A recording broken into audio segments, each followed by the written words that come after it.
नमस्कार दोस्तों, स्वागत है हमारे YouTube channel times academy Jaipur. और आज हम आपके सामने दोस्तों जो वीडियो है हमारा वो है राजस्थान के प्रमुख राजवंश। और राजस्थान के प्रमुख राजवंश के बारे में हमने पढ़ा था दोस्तों पिछले वीडियो में भी। वो हमारा चल रहा था टॉपिक जालोर के चौहान। तो जालोर के चौहान के बारे में दोस्तों इतनी सी बात थी। एक तो जालोर का जो जालोर जो दुर्ग है दोस्तों, उस जालोर दुर्ग की कुंजी कौन सा दुर्ग है? सिवाना दुर्ग।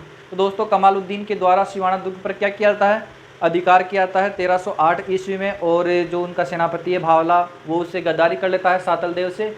और ये हमने पिछले वीडियो में देखा था दोस्तों, ठीक है। अब चलते हैं उसके आगे वीडियो में, यानी कि जो सिवाना दुर्ग था वो था कौन सा? वो अपने जालोर दुर्ग का कुंजी है। और जालोर दुर्ग की जो कुंजी है, अगर उसको जीतने के बाद में अब जो एके यानी कि अलाउद्दीन खिलजी का जो नेक्स्ट टारगेट होगा दोस्तों, वो किस पे होगा? वो होगा जालोर दुर्ग पे। तो जालोर दुर्ग पे कब अटैक होता है? तो दोस्तों आज उस युद्ध के बारे में जानकारी हम आपको देंगे। तो ये दोस्तों जो जालोर पर युद्ध होता है, जालोर पर जो अटैक यानी कि आक्रमण होता है, वो होता है 1311 ईस्वी में। तो 1311 ईस्वी में किस प्रकार से जालोर पर आक्रमण होता है, तो उसकी डिटेल या उसकी जानकारी हम आपको यहाँ पे अब देंगे। देखो यहाँ से हो गया 1311। अब है एके का जालोर पर आक्रमण। जालोर पर आक्रमण तो किस प्रकार से आक्रमण होता है वो देखो। यहाँ पर एके है और एके के सेनापति कौन है दोस्तों? कमालुद्दीन गुर्ग। वो का वही जो पिछले में था, ये है सेनापति है दोस्तों ये, ठीक है। यहाँ लिख दूँ सेनापति। यहाँ पर क्या नाम है दोस्तों? कान्हड़। कान्हड़ देव का सेनापति कौन है दोस्तों? यह है दहिया बीका। दहिया बीका, ठीक है दोस्तों। ये रहा कमालुद्दीन और ये है अपना जालोर दुर्ग। सेम सिचुएशन है दोस्तों। ये है जालोर दुर्ग और किस प्रकार का है दोस्तों? वही गिरी प्लस एरन श्रेणी का। गिरी प्लस एरन श्रेणी का है। तो यहाँ पर जब कमालुद्दीन की सेना आएंगी तो वो का वही सिस्टम होगा। जैसे अगर ये दुर्ग है दोस्तों, तो ये यहाँ पे क्या परकोटा जो है दोस्तों, उन परकोटे पे सेनाएं तैनात हो जाएंगी। और जो भी सेना यहाँ पे कमालुद्दीन गुर्ग की आएंगी, उन सेना को यहाँ से इनकी मार मार के और भगा देंगे, ठीक है दोस्तों। यहाँ पे उनकी सेना है, किसकी? अपने कान्हड़ देव की सेना है यहाँ पर कौन मतलब इनके किनारे किनारों। जब इस कमालुद्दीन की गुर्ग की सेना आएंगी दोस्तों, तो पहाड़ों से चढ़कर आएंगी तो यहाँ से तीर कमान से उनको मार मार के भगा देंगे। फिर से परेशान कौन? कमालुद्दीन। आइडिया कौन सा? वही पुराना वाला। कौन सा? भावला के लिए जो यूज में लिया गया था, वो का वही आइडिया यहाँ पे है। वापस से कमालुद्दीन क्या बोलता है? भला संधि करेंगे।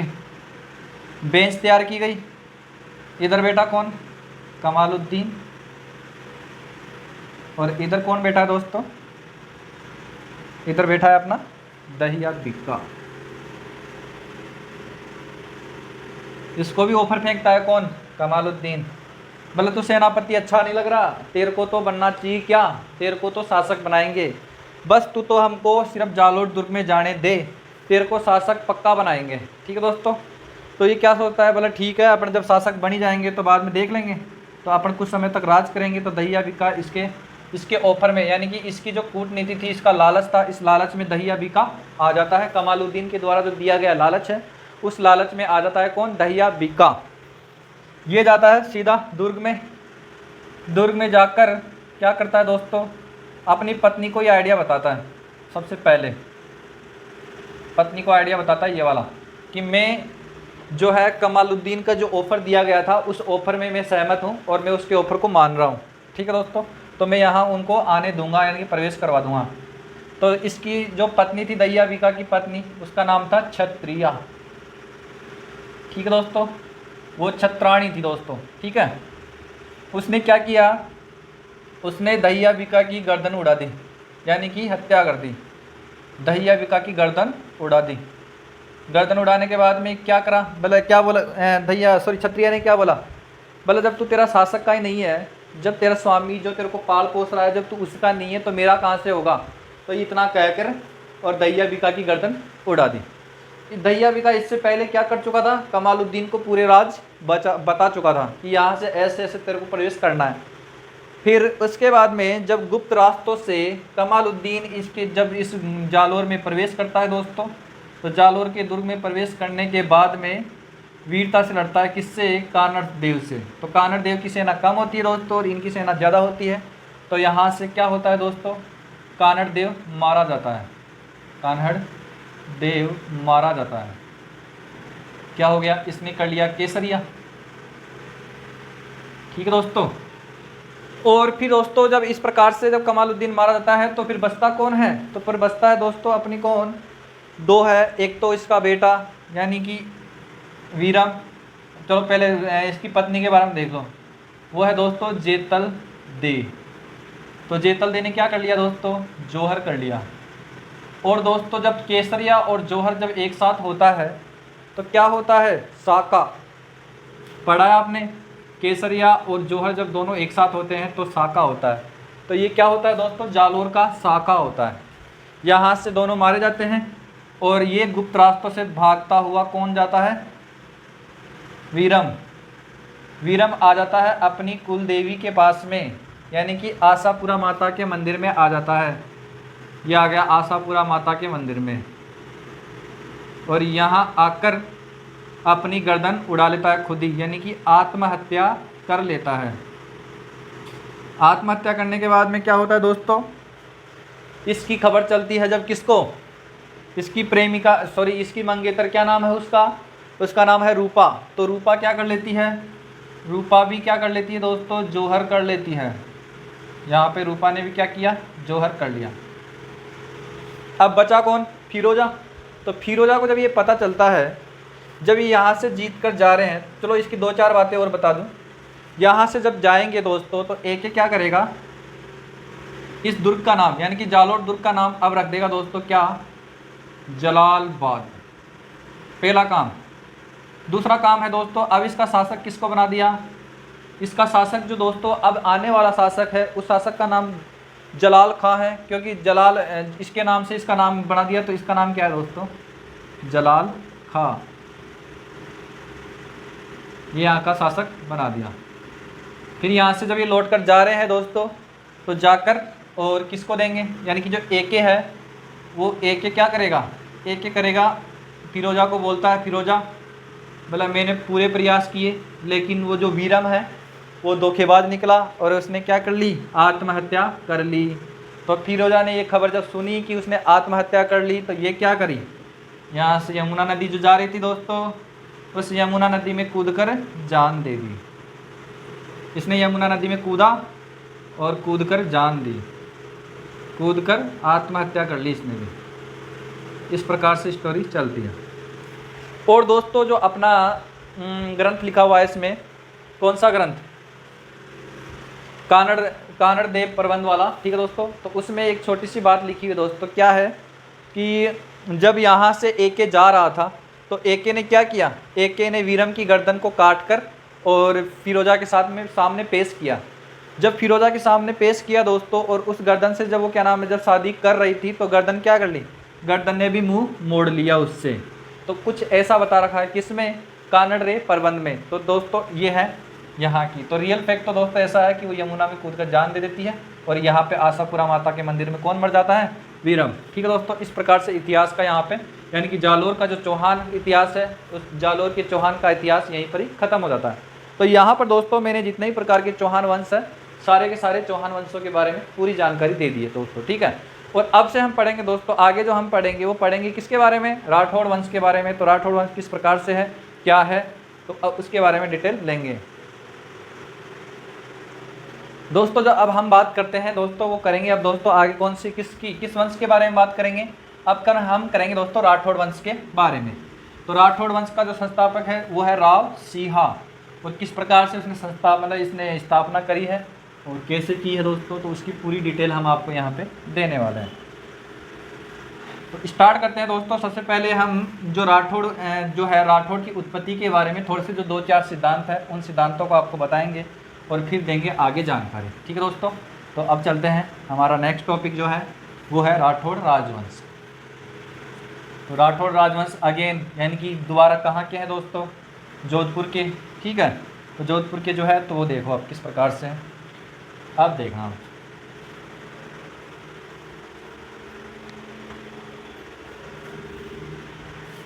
तो दोस्तों अब स्टार्ट करते हैं हमारा जो आगे, अब जो हमारा टॉपिक होगा दोस्तों वो क्या है,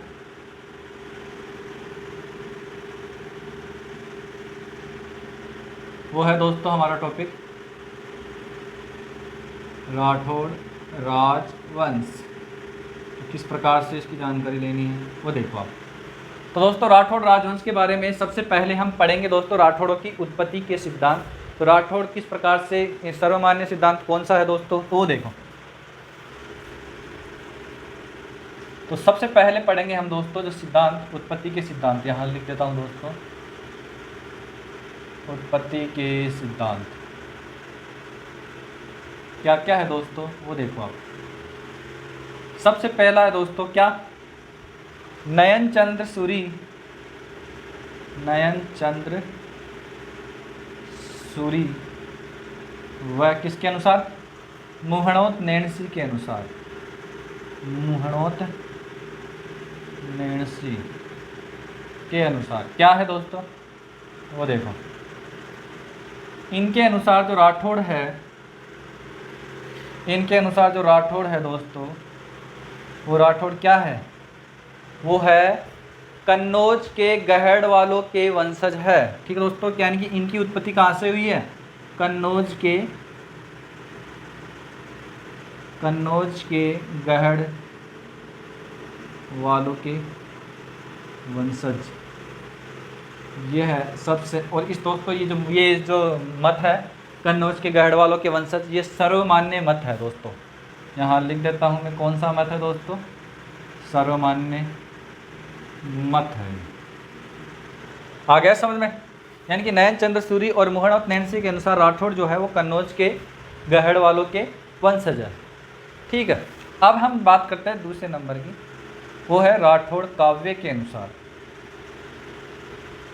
राठौड़ काव्य के अनुसार क्या है दोस्तों वो देखो आप। इसके अनुसार भगवान जो शिव है दोस्तों, जो उस भगवान शिव के शीर्ष के ऊपर जो चंद्रमा है, उन चंद्रमा से क्या हुई है दोस्तों, राठौड़ों की उत्पत्ति हुई है। तो देखो इसके अनुसार भगवान शिव के शीर्ष पर स्थित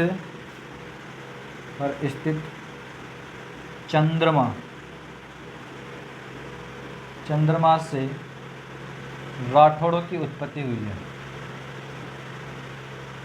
राठौड़ों की उत्पत्ति हुई है।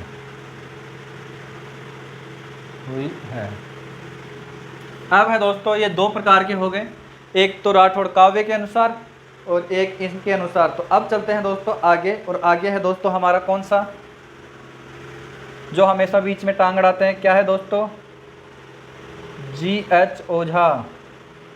वह किसके अनुसार, वह डॉक्टर भंडारकर के अनुसार। क्या है दोस्तों, G.H. ओझा और डॉक्टर भंडारकर के अनुसार राठौड़ क्या है, राठौड़ इनके अनुसार जो दक्षिण भारत की कौन सी जाति है दोस्तों, दक्षिण भारत की राष्ट्रकूट जाति से, दक्षिण भारत की राष्ट्रकूट जाति से राठौड़ों की उत्पत्ति हुई है, ये इनका बोलना है, राठौड़ों की उत्पत्ति हुई है, इनका ये मानना है। अब लास्ट दोस्तों, खुद राठौड़ क्या मानते हैं अपने आप को वो देखो। खुद राठौड़ जो है, राठौड़ वंशज का मानना है, क्या वंशज का क्या मानना है दोस्तों, ये है इनका मानना है, ये खुद को, एक मिनट रुको, इसमें थोड़ी सी इंक डाल लेता हूँ दोस्तों।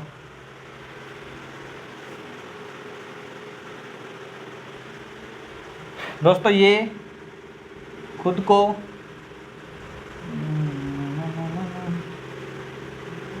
क्या है।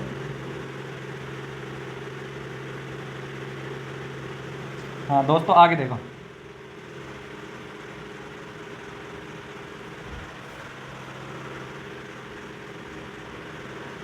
हाँ दोस्तों ये खुद को भगवान राम के वंशज मानते हैं। भगवान राम के वंशज मानते हैं। ठीक है दोस्तों, यहाँ से आप स्क्रीनशॉट लो और देखते हैं अब आगे।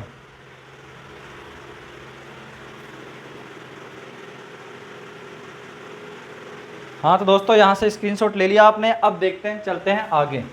दोस्तों इसके संस्थापक के बारे में, जो राठौड़ वंश है इसके संस्थापक के बारे में हम आपको जानकारी देंगे, किस प्रकार से क्या हुआ था, वो सारी डिटेल हम आपको देने वाले हैं। तो अब मैं इसको यहाँ से इरेज कर रहा हूँ दोस्तों, तो देखो अब क्या होता है।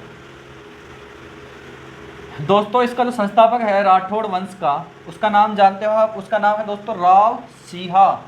और जो राव सिंहा है दोस्तों, उनका शासनकाल था 1237 से 1273 तक का। क्या था दोस्तों? 1237 से 1273 तक का। और किस प्रकार से उनका शासनकाल था और क्या था, और 1273 में उन्होंने क्या किया था? धौल सितारा युद्ध किया था। किसके साथ? महमूद द्वितीय के साथ में दोस्तों। ठीक है, तो किस प्रकार से क्या हुआ था और उसके बाद में किस प्रकार से उनकी मतलब मौत हुई थी, देख दें। देखो अब यहाँ से दोस्तों हम बात करेंगे किस शासक के बारे में, जो इनका संस्थापक है, राठौड़ वंश का संस्थापक। यहाँ लिख दूँ दोस्तों, संस्थापक कौन है? संस्थापक क्या नाम है दोस्तों? राव सिंहा। और राव सिंहा है, उसका शासनकाल है 1237 से 1273 तक का। क्या है दोस्तों? 1237 से 1273 तक का। अब इन्होंने क्या किया दोस्तों, सबसे इम्पोर्टेंट बात है जो दोस्तों, वो क्या किया, पहले तो इनको देख लो। इनको आदि पुरुष बोलते हैं। किसका? राठौड़ों का। तो ये है राठौड़ों का आदि पुरुष, राठौड़ों का आदि पुरुष या मूल पुरुष, मूल पुरुष। आगे बात समझ में। अब देखते हैं, देखो दोस्तों, इनके शासनकाल में सिर्फ वो जो मेन जो युद्ध लड़ा गया था, वो लड़ा गया था दोस्तों धौल सितारा। और वो किसके साथ में लड़ा गया था? दिल्ली का शासक था। और दिल्ली का शासक कौन था दोस्तों? नासिरुद्दीन महमूद द्वितीय। तो यहाँ पे जो युद्ध लड़ा गया था वो 1273 ईस्वी में लड़ा गया था।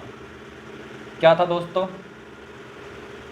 धौल सितारा युद्ध। ठीक है दोस्तों, अब किस प्रकार से लड़ा गया था दोस्तों, तो अब देखो आप, सबसे पहले तो मैं आपको जानकारी दे दूं दोस्तों कि ये धौल सितारा जो स्थान है वो कहाँ का है दोस्तों। तो ये स्थान है दोस्तों कहाँ का? पाली का। ठीक है, इधर कौन है दोस्तों? इधर है अपना राव सिंहा। और वर्सेज में कौन है दोस्तों? दिल्ली का शासक। कौन है? दिल्ली का शासक। क्या नाम है दोस्तों? नासिरुद्दीन महमूद द्वितीय। नासिरुद्दीन महमूद द्वितीय। यहाँ से ये युद्ध होता है दोस्तों, वो होता है अनिर्णायक। क्या होता है दोस्तों? अनिर्णायक। और अप्रत्यक्ष रूप से जीत किसकी होती है दोस्तों? अप्रत्यक्ष रूप से जीत किसकी होती है? राव सिंहा की। जीत राव सिंहा की होती है। ये तो हो गया दोस्तों किसके साथ में युद्ध? दिल्ली का शासक। दिल्ली का शासक के साथ में होता है ये युद्ध। फिर उसके बाद में इसी साल में दोस्तों क्या होता है, एक और होता है 1273 में, वो है तुर्की आक्रांताओं के साथ में। कौन से? तुर्की जो आक्रमण करता है उनको बोलेंगे तुर्की आक्रांता। तो ये होते हैं दोस्तों तुर्की आक्रांताओं के साथ। तो इस आक्रांताओं के साथ युद्ध। तो दोस्तों इस युद्ध में क्या होते हैं दोस्तों? वीर गति को प्राप्त हो जाते हैं। कौन? राव सिंहा। तो यहाँ पे हो गए दोस्तों कौन? राव सिंहा वीर गति को प्राप्त होते हैं। तो यहाँ से लिख देता हूँ दोस्तों मैं, राव सिंहा क्या होते हैं? वीर गति को प्राप्त। अब दोस्तों जहाँ पर ये राव सिंहा बिट्ठू गांव में क्या होते हैं दोस्तों, ये जो स्थान है ये वाला 7273 में, तो ये भी एक गांव है दोस्तों जहाँ पे इनकी मौत होती है, वो होता है बिट्ठू गांव। और ये गांव कहाँ पर है दोस्तों? पाली में। बिट्ठू गांव में क्या होती है इनकी, मतलब इनकी मौत हो जाती है। और बिट्ठू गांव में ही इनकी जो पत्नी है जिसका नाम है पार्वती, उनकी पत्नी पार्वती ने बिट्ठू शिलालेख बनवाते हैं दोस्तों। कहाँ पे? इनकी स्मृति में। क्या करवाती है दोस्तों? तो इनकी पत्नी है, उनका नाम है दोस्तों पार्वती, और पत्नी ने क्या किया, इसी गांव में बिट्ठू शिलालेख बनवाया। ठीक है दोस्तों। और उसमें इनकी जो भी इनकी वीरता का जो बखान है दोस्तों, वो बिट्ठू शिलालेख में मिलता है। और ये बिट्ठू शिलालेख कहाँ पर है दोस्तों? वो है पाली में। ठीक है दोस्तों। और बिट्ठू गांव में है, तो ये ध्यान रखना आप, इसका मैं पहले भी करा चुका हूँ शिलालेख के चैप्टर में। तो ये कौन सा है? बिट्ठू शिलालेख। और बिट्ठू शिलालेख में कौन है? जो पार्वती है इनकी पत्नी राव सिंहा की, उन्होंने ये बिट्ठू शिलालेख बनवाया। तो यहाँ तक आप एक बार स्क्रीनशॉट लो दोस्तों, और फिर चलते हैं आगे।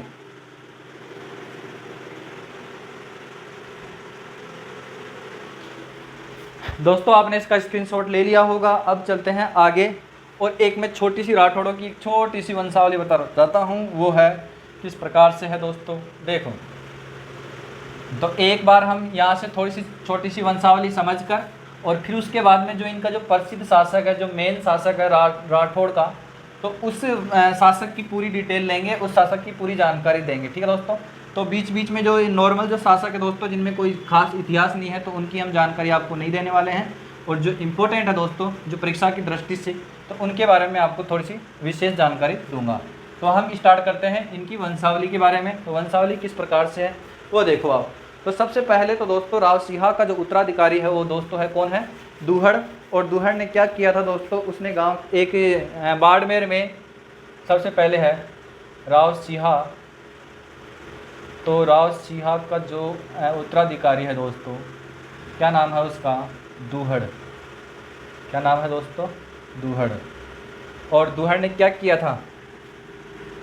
दूहड़ ने दोस्तों बीकानेर में, सॉरी बाड़मेर में इसने क्या किया था? नगाना गांव है वहाँ पे, और उस नगाना गांव में क्या किया था? नागणेच्या माता का मंदिर का निर्माण करवाया था। क्या दोस्तों? नागणेच्या माता का मंदिर का निर्माण, माता का मंदिर का निर्माण। ठीक है दोस्तों। और यहाँ से क्वेश्चन बनता है दोस्तों, नागणेच्या जो माता है दोस्तों, वो कौन है? वो है राठौड़ों की कुल देवी। कुल देवी, यहाँ से देखना आप। ठीक है, आगे समझ में दोस्तों। दूहड़ ने क्या किया था दोस्तों? इसने नागणेच्या माता का मंदिर का निर्माण करवाया। और जगह कौन सी है दोस्तों? नगाना गांव। ठीक है दोस्तों। और कहाँ पर पढ़ते हैं दोस्तों? ये पढ़ते हैं बाड़मेर में। अब देखो, इसका छोटा भाई है दोस्तों, वो है यहाँ लिख दूँ दोस्तों, छोटा भाई, क्योंकि इसका भी क्वेश्चन बनता है। क्या नाम है दोस्तों? धांधड़ राठौड़। और ये धांधड़ राठौड़ जो है दोस्तों, पता है किसके पिता हैं? ये पिता है पाबूजी के, जो हमें आगे पढ़ना है। ये पाबूजी के पिता कौन है? धांधड़ राठौड़। तो इस प्रकार से दोस्तों, अगर हम दूहड़ की बात करें, तो दूहड़ का जो अगला उत्तराधिकारी बनेगा, वो बनेगा दोस्तों कौन? तीड़ा। और तीड़ा का जो अगला उत्तराधिकारी है दोस्तों, वो है मल्लीनाथ। और मल्लीनाथ ने क्या किया दोस्तों? वो इम्पोर्टेंट बात, छोटी सी इम्पोर्टेंट बात बताऊंगा दोस्तों। इसने यहाँ पे जो बाड़मेर है दोस्तों, बाड़मेर का नाम इसने रख दिया दोस्तों क्या? मालानी क्षेत्र। क्या दोस्तों? मालानी क्षेत्र। और दूसरा काम क्या किया दोस्तों? राजधानी जो है वो किसको बनाई? खेड़ा। किसको दोस्तों? खेड़ा नाम की एक जगह है, उसको राजधानी बना दी। नागकोड़ा एवं खेड़ा, नागकोड़ा व खेड़ा, खेड़ा व नागकोड़ा को क्या बनाई दोस्तों? इसने राजधानी बनाई है। यहाँ से मल्लीनाथ, और मल्लीनाथ से दोस्तों जो आगे चलते हैं वो है आयस।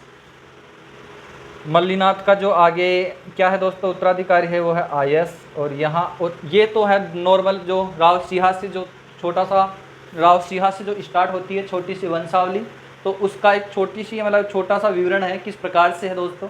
राव सिंहा का जो उत्तराधिकारी है वो दूहड़। दूहड़ ने क्या काम किया है दोस्तों इम्पोर्टेंट, बाड़मेर में जो नगाना गांव है वहाँ पे नागनेचा माता का मंदिर का निर्माण करवाया है। और नागनेचा माता का मंदिर कौन, सॉरी नागनेचा माता जो है वो राठौड़ों की कुल देवी है। दूहड़ का छोटा भाई दोस्तों धांधल राठौड़ है और धांधल जो है वो पाबू जी के पिता हैं। फिर दूहड़ का जो अगला उत्तराधिकारी वो तीड़ा है और तीड़ा का उत्तराधिकारी दोस्तों मल्लिनाथ जी। और मल्लिनाथ जी ने क्या किया, बाड़मेर का नाम मालानी क्षेत्र रख दिया और राजधानी खेड़ा व नागपुरा को बना दी। इसके बाद में मल्लिनाथ जी के बाद में दोस्तों अब जो अगला उत्तराधिकारी बनते हैं वो है आयस। तो यहाँ से एक छोटी सी वंशावली समझाने का प्रयास किया है दोस्तों। अब चलते हैं जो मेन शासक है जिसका नाम है क्या दोस्तों, राव चूड़ा। तो राव चूड़ा को क्या इंपॉर्टेंट बात है, तो एक बार यहाँ से आप स्क्रीनशॉट लो, फिर चलते हैं इस राव चूड़ा के बारे में। तो दोस्तों अब जो हम आगे पढ़ेंगे वो पढ़ेंगे दोस्तों किसके बारे में, राव चूड़ा के बारे में। तो राव चूड़ा के बारे में जो इम्पोर्टेंट बात है दोस्तों, सबसे पहले तो वो देखो कि उनका शासनकाल की कब से कब तक का है। 1394 से लेकर और 1423 तक का उनका क्या है दोस्तों शासनकाल है। तो इस शासनकाल में उन्होंने क्या किया इंपॉर्टेंट बात वो देखो। सबसे पहले तो इंपॉर्टेंट बात है दोस्तों उन्होंने की थी शादी, और शादी कहाँ पर की है, वो है इंद्र प्रतिहार की पुत्री से की है। और इंद्र प्रतिहार की पुत्री का नाम क्या है दोस्तों, उनका नाम है दोस्तों किशोरी कंवरी। तो देखो सबसे पहले अब हमें पढ़ना है दोस्तों किसके बारे में, राव चूड़ा। क्या दोस्तों, राव चूड़ा के बारे में पढ़ना है। राव चूड़ा जो है दोस्तों उनकी शादी कहाँ होती है, उनकी शादी होती है इंद्र प्रतिहार की जो पुत्री है उससे। तो देखो इंद्रा प्रतिहार की जो पुत्री है क्या नाम है दोस्तों, किशोर कंवरी।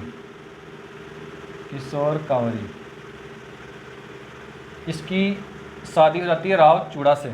ठीक है दोस्तों, ये हो गया विवाह है। विवाह होने के बाद में इंद्र प्रतिहार ने क्या कर दिया, मंडोर को दहेज में दे दिया। किसको, राव चूड़ा को। ये लो मंडोर मिल गया दहेज में, राव चूड़ा को मिल गया मंडोर दहेज में। ठीक है दोस्तों, अब इसको जो प्राप्त पुत्र है दोस्तों उसका नाम है कान्हा। ठीक है दोस्तों, यहाँ से अब जो है दोस्तों अगला क्वेश्चन है, जो राव चूड़ा की दूसरी शादी थी दोस्तों वो कहाँ हुई थी, सोनगरी रानी से। क्या नाम है दोस्तों उसका, चांद कंवर। ठीक है दोस्तों, चांद कंवर से शादी होती है यानी कि विवाह होता है। और इनसे प्राप्त पुत्र का नाम है दोस्तों वो है रणमल। क्या लगाएंगे दोस्तों, राठौड़। आयु में रणमल राठौड़ क्या होता है, बड़ा, और कान्हा क्या होता है, छोटा। ठीक है दोस्तों, इसका शासनकाल में लिख दो दोस्तों 1394 से 1423 तक। तो रणमल राठौड़। और अब जब ये दोस्तों जब राव चूड़ा की मृत्यु होती है तो वो होती है दोस्तों कब, 1423 ईस्वी में। तो इसके जाने से पहले, मृत्यु होने से पहले दोस्तों क्या करता है, जब आखिरी पल होते हैं उस समय ये जो किशोर कंवर है दोस्तों इसका प्रभाव क्या होता है, राव चूड़ा पर ज़्यादा होता है। क्योंकि इसको क्या किया है, इसके पिताजी ने यानी इंद्र प्रतिहार ने राव चूड़ा को क्या दी थी, मंडोर दिया था। और मंडोर इन्होंने क्या किया था, राठौड़ों की राजधानी बना दी थी उस समय। तो इसीलिए कान्हा को क्या ये किशोर कंवरी चाहती है कि कान्हा क्या बने, अगला उत्तराधिकारी बने। तो इसके प्रभाव में आकर, किशोर कंवरी के प्रभाव में आकर राव चूड़ा ने क्या किया, कान्हा को अगला उत्तराधिकारी घोषित कर दिया। तो यहाँ पर 1423 से लेकर 1427 तक क्या किया दोस्तों, कान्हा ने राज किया। कान्हा वहाँ पे बना रहा। और यहाँ पे रणमल राठौड़ क्या कर रहा है, यहाँ रणमल राठौड़ खेल रहा है राजनीति। अब वो किस प्रकार से राजनीति खेलेगा वो देखो आप। रणमल राठौड़ की बहन होती है दोस्तों, क्या नाम है उस बहन का, उसका नाम है हंसाबाई। ठीक है दोस्तों, ये अपनी बहन का रिश्ता लेकर सीधा कहाँ पहुँचता है, मेवाड़ में। तो ये पहुंच गया दोस्तों कहाँ पे, मेवाड़ में। और मेवाड़ का जो शासक था, मेवाड़ के शासक के लिए ये रिश्ता लेकर जाता है। तो वहाँ पर दोस्तों इससे क्या होती है, एक छोटी सी गड़बड़। ये है ना, राणा लाखा जो है दोस्तों, मेवाड़ का राणा लाखा जो है वो वहाँ का शासक था। तो मेवाड़ के राणा लाखा से क्या करना लाखा का जो पुत्र था उससे चाहता था कि हंसाबाई की क्या हो जाए, शादी हो जाए। लेकिन इसके मुंह से, यानी कि रणमल राठौड़ के मुंह से गलती से क्या निकल गया, राणा मैं आपके लिए रिश्ता लेकर आया हूँ। ये जब दरबार में प्रवेश करता है दोस्तों तो ये क्या बोलता है, राणा मैं आपके लिए रिश्ता लेकर आया हूँ। तब मेवाड़ का राणा लाखा जो है वो बैठा रहता है वहाँ पे दरबार में। तो ये क्या बोलता है, भाई हम तो बुढ़े हो गए, हमारे लिए कौन रिश्ता लाएगा। राणा लाखा जो ये बात बोलता है, क्या बोलता है, बोला हम तो बूढ़े हो गए, हमारे लिए कौन रिश्ता लाएगा। तो ये बोलता है कौन, रणमल राठौड़, कि बोले इतने भी बूढ़े नहीं है, मैं मेरी बहन की शादी आपके साथ में करवा दूंगा। ठीक है दोस्तों, ये ऐसे बोलता है रणमल राठौड़। इसको किसको, राणा लाखा को। राणा लाखा का जो पुत्र होता है दोस्तों वो होता है कौन, जो इतिहास का भीष्म पिता है दोस्तों, क्या, चूड़ा। क्या दोस्तों, क्या नाम है उसका, चूड़ा। और चूड़ा क्या है दोस्तों, पुत्र होता है। तो यहाँ पर दोस्तों राणा लाखा से प्राप्त पुत्र जो है वो क्या बनता है, इसने एक शर्त रखी। और वो शर्त क्या रखी दोस्तों, क्या, कि राणा लाखा से जो प्राप्त पुत्र होगा वो क्या होगा दोस्तों, वो अगला उत्तराधिकारी होगा। तो इस प्रकार से इसने शर्त रखी। तो दोस्तों देखो,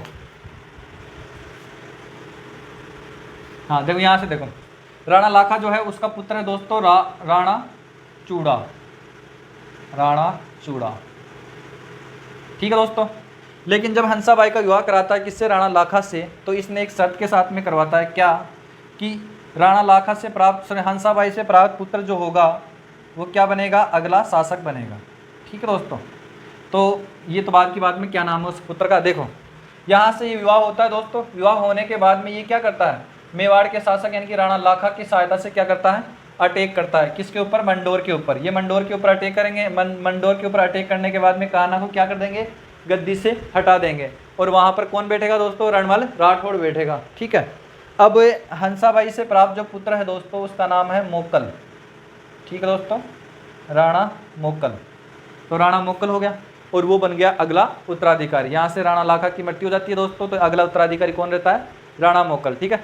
और राणा चुंडा जो है दोस्तों वो ज़्यादा टांग अड़ाता नहीं है। कारण वो क्या होता है दोस्तों, वो इतिहास का भीष्म पिता है, यानी कि उसने ज़िंदगी भर शादी नहीं करी। तो ये क्या है दोस्तों, यहाँ लिख दूँ, ये इतिहास का भीष्म पिता है, इतिहास का भीष्म पिता है दोस्तों। ठीक है। अब राणा मोकल जो है दोस्तों वो आयु में छोटा होता है, तो उसका संरक्षक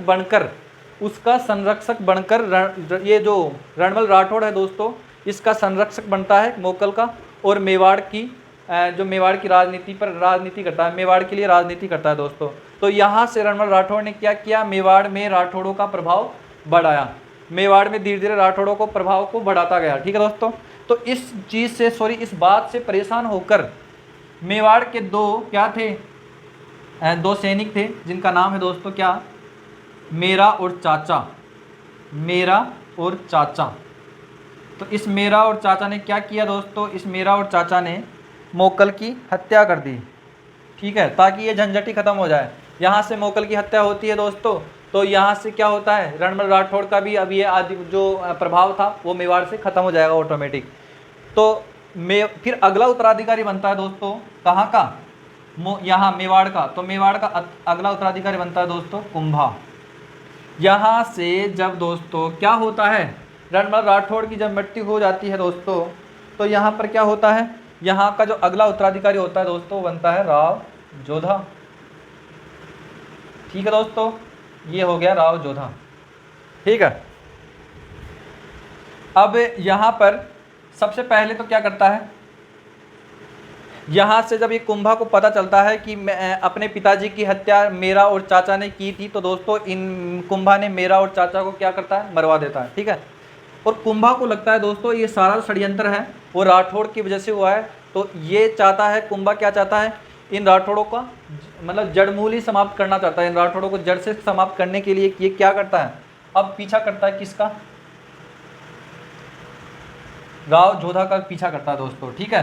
और यहाँ से देखना दोस्तों, ये मोकल है, एक थोड़ी सी गड़बड़ी है। यहाँ से जो मोकल है दोस्तों, इसकी हत्या होने के बाद में क्या होता है दोस्तों, इसकी हत्या होने के बाद कुंभा आता है। कुंभा का जो एक भारमली, इनकी एक क्या है दोस्तों, दासी है, जो नौकरानी है, जो उसका नाम है दोस्तों भारमली। भारमली क्या करती है दोस्तों, रणमल राठौड़ को खाने में जहर देती है। तो इस प्रकार से रणमल राठौड़ मरता है, ठीक है। उसका उत्तराधिकारी, अगला उत्तराधिकारी कौन है, राव जोधा। राव जोधा, अब ये क्या करता है कुंभा दोस्तों, राव जोधा के पीछे हाथ धोकर पड़ जाता है। अब जब राव जोधा के ऊपर हाथ धोकर पड़ता है दोस्तों, तो आगे देखो क्या स्टोरी होती है, काफ़ी इंटरेस्टिंग स्टोरी है दोस्तों। तो इसको आप देखते रहो, देखो किस प्रकार से स्टोरी चलती है। अब है दोस्तों, यहाँ से राव जोधा जो है उसकी थोड़ी सेना कम है, उसका थोड़ा उसका पक्ष जो है थोड़ा कमज़ोर है, और राणा कुंभा जो है थोड़ा शक्तिशाली था दोस्तों। तो इस प्रकार से क्या क्या होता है वो देखो आप। सबसे पहले दोस्तों ये जाता है मंडोर से, जाता है दोस्तों काहुनी। ये जो राव जोधा है दोस्तों, राव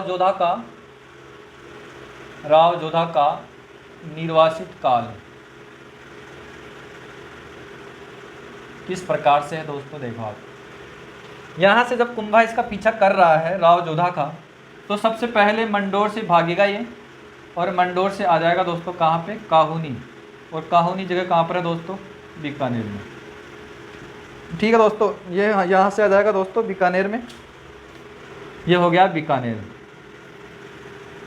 फिर बीकानेर से दोस्तों ये भागेगा कहाँ पे, सिवाना दुर्ग, ठीक है दोस्तों। देखो किस प्रकार से क्या क्या होता है वो बताऊंगा, किस प्रकार से सिवाना से जाता है दोस्तों लास्ट में सोजत पाली। अब देखो स्टार्टिंग से बताता हूँ। राव जोधा यहाँ पर है दोस्तों मंडोर में, और कुंभा चाहता है कि उसका सर्वनाश करना। तो कुंभा क्या करेगा, राव चुंडा को क्या करेगा, सेनापति बनाकर, और इसके पीछे लगा देता है। तो ये राव चुंडा जो है वो उसके पीछे सबसे पहले आएगा मंडोर में। मंडोर से ये दौड़ कर ये आता है काहुनी। जब पता चलता है इसको, फिर काहुनी पहुंच जाता है कौन, राणा चूड़ा। और फिर राणा चूड़ा काहुनी से सिवाना पहुंच जाता है। फिर लास्ट में पहुंचता है सोजत पाली। क्या होता है दोस्तों, सोजत पाली में दोस्तों क्या होती है, हंसाबाई के सामने यहाँ पर हंसाबाई आ जाती है। और हंसाबाई आने के बाद में दोस्तों क्या होता है, हंसाबाई क्या है दोस्तों, राणा कुंभा की क्या है, दादी है। राणा कुंभा की दादी है। किस प्रकार से है दोस्तों, देखो ये तो पुत्र हो गया, और पुत्र का पुत्र क्या है, पोता। तो ये दादी हो गई दोस्तों राणा हंसाबाई के सामने ये आता है, और ये आकर बोलता है कौन, राव जोधा, बोला कि आप हमें बचाओ। बुआ, ये बुआ जी लगती है दोस्तों इसकी। तो ये बोलता है बुआ से कि आप हमें बचाओ, ठीक है दोस्तों। तो यहाँ से दोस्तों क्या होती है, हंसाबाई के सामने आंवली बावली की संधि होती है। आंवल और बावली की संधि होती है। किस प्रकार से वो संधि होती है वो देखते हैं। देखो यहाँ से पूरी डिटेल में अब पढ़ेंगे आगे, तो एक बार इसका स्क्रीनशॉट ले लो। यानी जो भी डिटेल है दोस्तों वो मैं आपको किसके माध्यम से, लास्ट में जब मैं अटैच करूँगा दोस्तों एडिट करके, तो उसके माध्यम से आपको जो भी लिखा हुआ है वो पार्ट वहाँ मिल जाएगा। अगर न थोड़ा बहुत इसका स्क्रीनशॉट लेना चाहते हैं तो स्क्रीनशॉट ले लो। फिर चलते हैं आंवल बावली की संधि किस प्रकार से होती है वो देखो।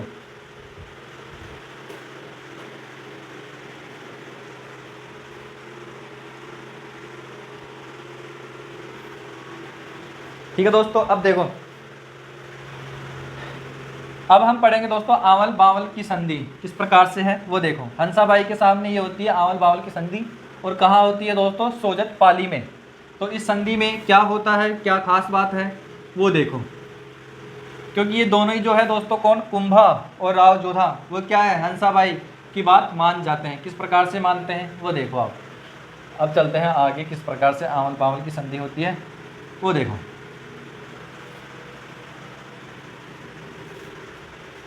अब है दोस्तों क्वेश्चन, अगर ये आता है कि आंवल बावल की जो संधि है कब हुई थी, तो उसका भी देखो आप। आंवल बावल की संधि, इसका देखो सही जवाब तो है 1452 ईस्वी में, ठीक है दोस्तों। लेकिन रिसेंटली थोड़े दिन पहले एक एग्ज़ाम थी दोस्तों, वहाँ पर ये क्वेश्चन आया था, तो वहाँ पर ऑप्शन में 1452 नहीं दिया हुआ ही नहीं था, और उसमें दिया हुआ था दोस्तों क्या, 1453, और वहाँ पर ये आंसर सही था। तो अगर आपके सामने 1453 आता है पहले कभी, तो आपको 1453 को राइट मानना है, और अगर 1453 नहीं आता है तो 1452 तो 100% होगा। ये आप ध्यान रखना आंवल बावल की संधि में। अब देखो यहाँ पर कौन है दोस्तों, राव जोधा, जो कहाँ से है दोस्तों, ये है मारवाड़ से। और इधर कौन है दोस्तों, राणा कुंभा। और इधर कौन है दोस्तों, राणा कुंभा, सॉरी ये मेवाड़ का है, ये हो गया मेवाड़ का। तो ये क्या करते हैं दोस्तों, आवल बावल की संधि में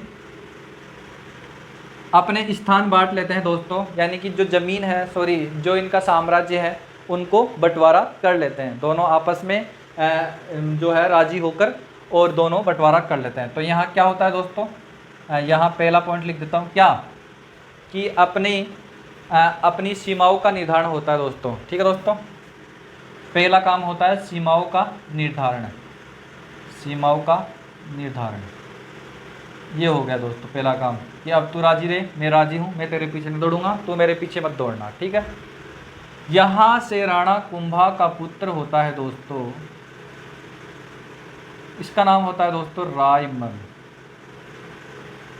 और यहाँ से राव जोधा की जो पुत्री होती है दोस्तों, क्या नाम होता है उसका, श्रृंगार देवी, श्रृंगार कंवर। ठीक, श्रृंगार देवी। ठीक है दोस्तों, तो श्रृंगार देवी का विवाह हो जाता है किसके साथ में दोस्तों, ये होता है रायमल के साथ में।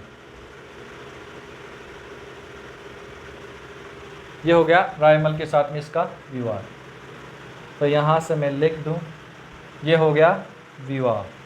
विवाह होने के बाद में दोस्तों ये जो विवाद था वो विवाद होता है ख़त्म। आई दोस्तों स्टोरी समझ में। यहाँ से क्या होता है, फिर उसके बाद में थोड़ा बहुत सोचने का मौका मिलता है। ये एक बार इसको आप ड्रॉ करो या उतारो, फिर मैं आपको अलग स्टोरी समझाऊंगा। दोस्तों आज का ये वीडियो यहीं समाप्त करते हैं, क्योंकि वीडियो जो है वो काफ़ी लंबा हो चुका है दोस्तों। और मिलते हैं दोस्तों अगली क्लास में, तब तक के लिए जय हिंद जय भारत।